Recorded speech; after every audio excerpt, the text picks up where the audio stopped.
YouTube, what is going on? It is Big Bird, and I have got another Rome Total War commentary to do for you today.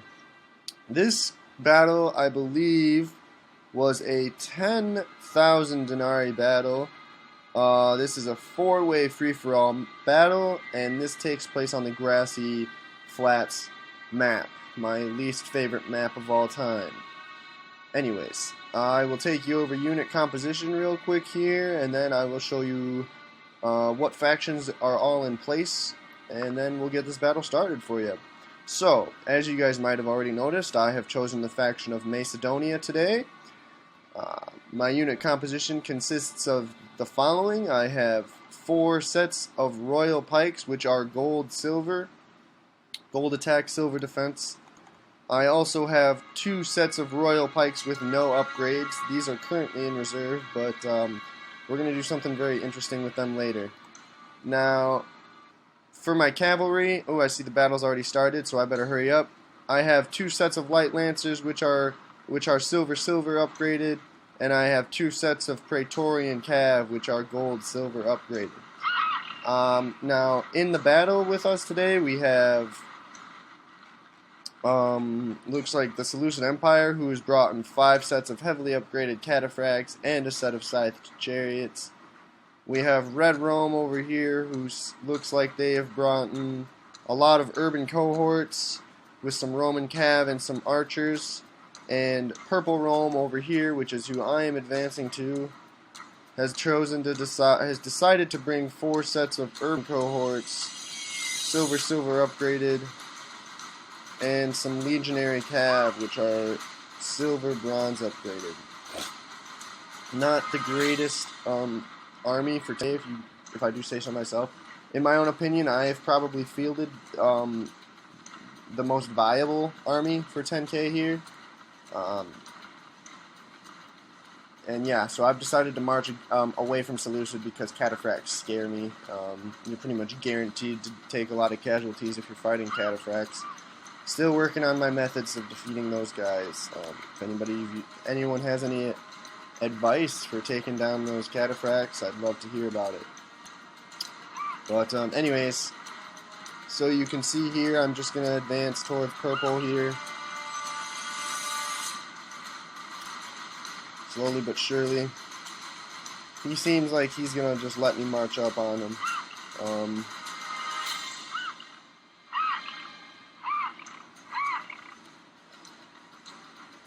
Not sure what he was doing with this urban cohort over here. He might just be reforming his lines. I did consider sending out, yeah, so you can see my companions here moving. I was thinking about smashing that urban with a good charge, but you can see he's actually shuffling his entire line. And then you can see this urban disappears, which means he's in one of those hidden spots on this map. I hate those spots. But at least it's good to know it's there now. So you can see his cav is mobilizing to my left to deal with my companions. Honestly, those legionary cav aren't going to be a match for my companions. But I don't want to engage them yet because his real threat to me are his urbans. And I need to make sure that I neutralize his urbans as quick as possible. So you can see here I'm pulling back my companions and I'm keeping my pikes out of range of his pila. Very important. But now you can see here he's advancing his urbans. He's going to force the engagement on me. So what I'm going to do is I'm going to ignore this set of urbans just for now. I really have no choice. But I'm going to set down my pikes and start advancing. Now you can see here these are the 2 royals that don't have any upgrades and they are still being held in reserve.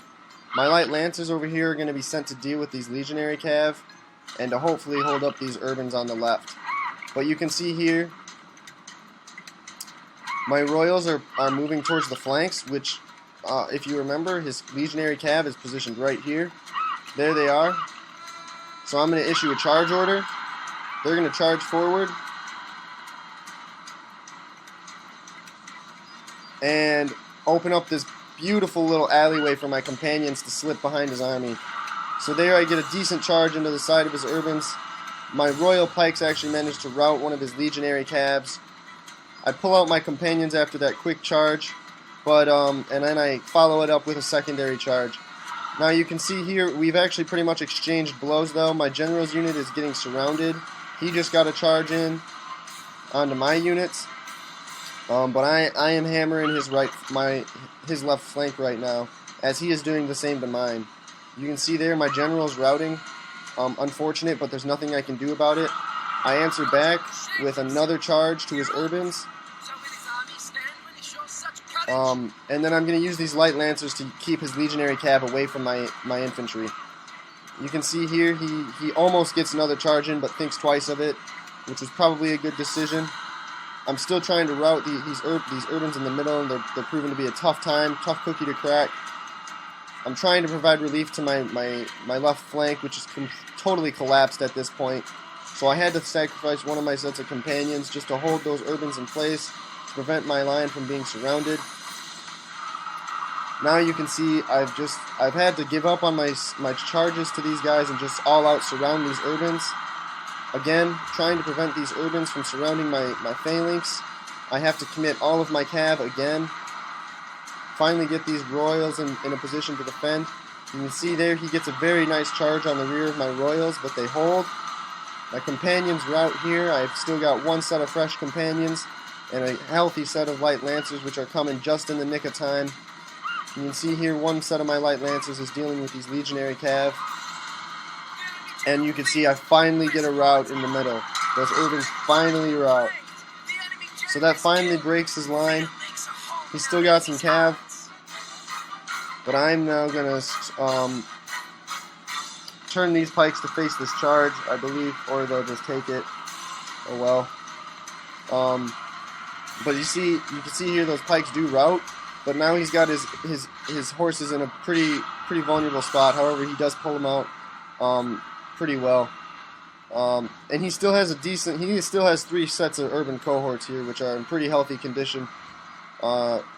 Here he sees my pikes are out of formation, but I do get them down, and I get a pretty decent kill exchange of horses on him right there. And right here I get a decent charge in with my light lancers to the back of these urbans. So right now I'm keeping my phalanx close to my infantry body. I need to make sure that these legionary cav are not able to do any more rear charges. Both of our infantry are winded. However, I believe at this point my infantry has the upgrades, and right there you see I get a nice envelop on them. At this point I'm going to use these light lancers, since they're faster, to intercept his legionary cav to protect the rear of my infantry. You can see there that works perfectly. They don't even touch my royal pikes. And at this point these urbans, they have no chance anymore. They're boxed in.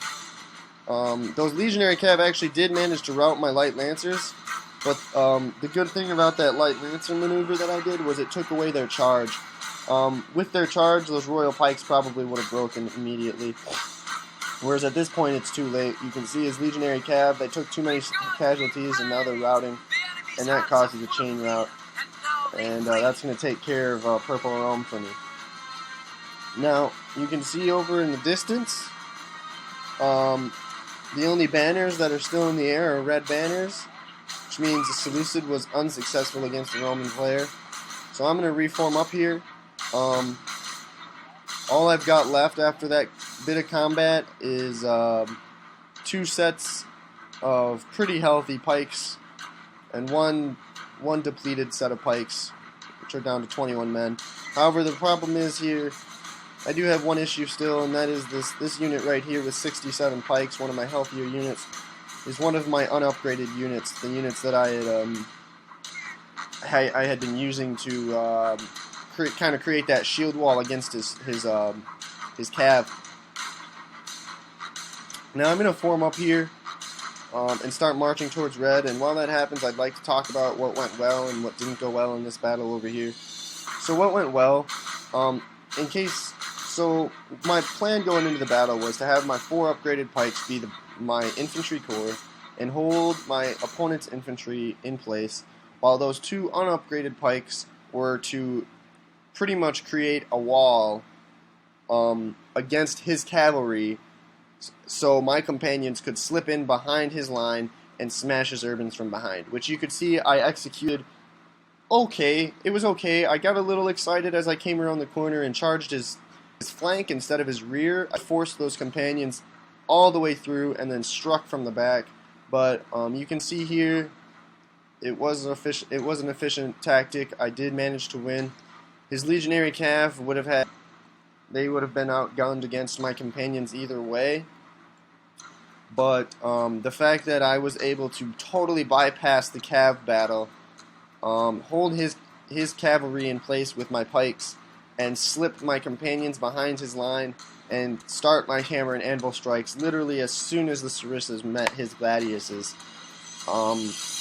really enabled me to cut down those urbans a lot quicker. And I feel that if that tactic wouldn't have worked or been stalled in any way, his urbans could have very much won that fight, because we all know how overpowered urbans are in this game. Yeah, I mean, they didn't break until they were down to like 10 men anyways. So, anyways, I'm going to throw this into fast forward mode, and hopefully I'll be able to get you guys over to this red Roman player as soon as possible. But in the meantime, we can take a look at his army. So you can see here, he's got 3 sets of depleted urban cohorts and a set of archer auxilia. So I have the mobility advantage with a set of companions that are at about a quarter strength. So I'm going to have to be careful with my companions and pick when they are, when they come into fight or contact. Anyways, you can see here now we're moving.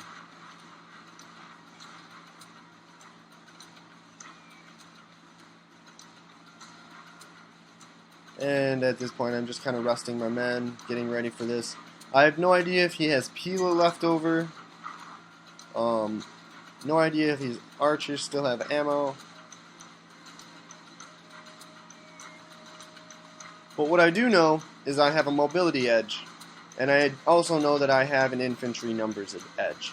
However, against urbans, again, this fight could still go either way. I have to be very careful about what I do here.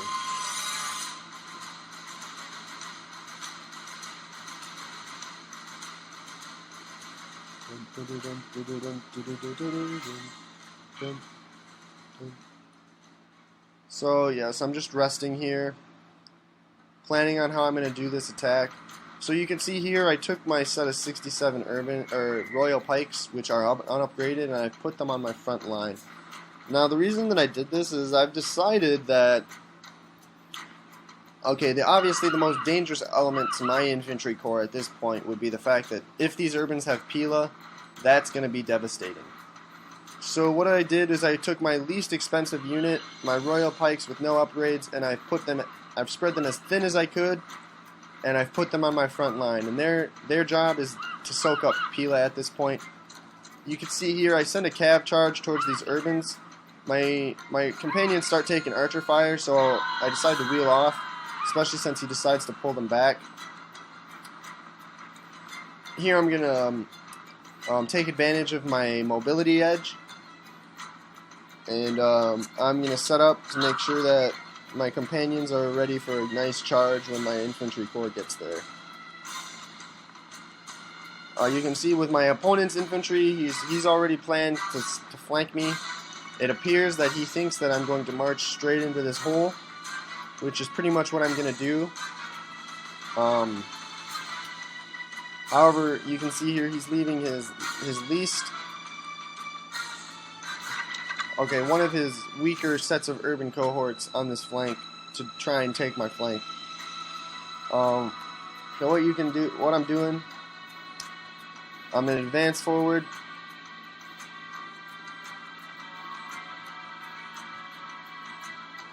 I'm rushing forward to try and minimize the Pila throw, which there you see he does have some.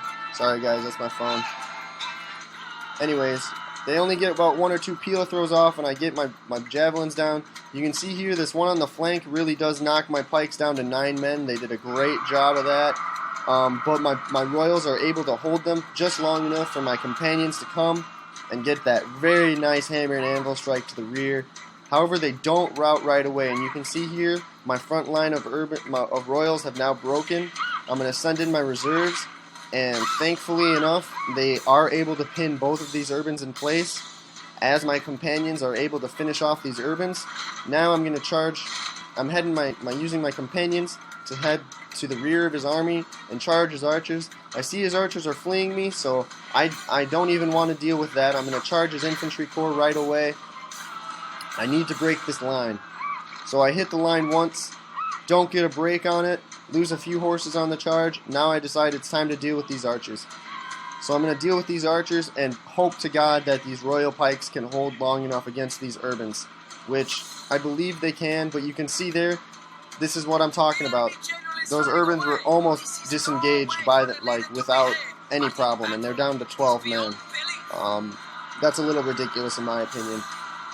Those urbans should have never been able to disengage. They did rout, so I can't complain too hard, but they almost got away. So now, yeah, at this point of the battle, it's pretty much wrapped up.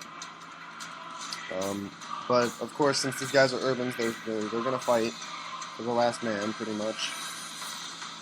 But as soon as my companions get over there, this fight's going to be pretty much over. So I'm going to throw this into fast forward, and I'll show you the stats. There's the little route. Alright guys, well that's the battle that I have to show for you guys today. Here you can see the battle stats. I actually wasn't even the person that killed the most. My first opponent, Heir of SPQR, managed to kill more men than I did. So he did quite a number on my army. I give him props to that. Well done to you. But that's it for this battle, guys. Thank you for watching. Please rate, comment, and subscribe. If you see any comments, any tactics that you think Big Bird could do a little better, hey, leave them in the comments. I'd love to check them out. But yeah, this is Big Bird, guys, signing off.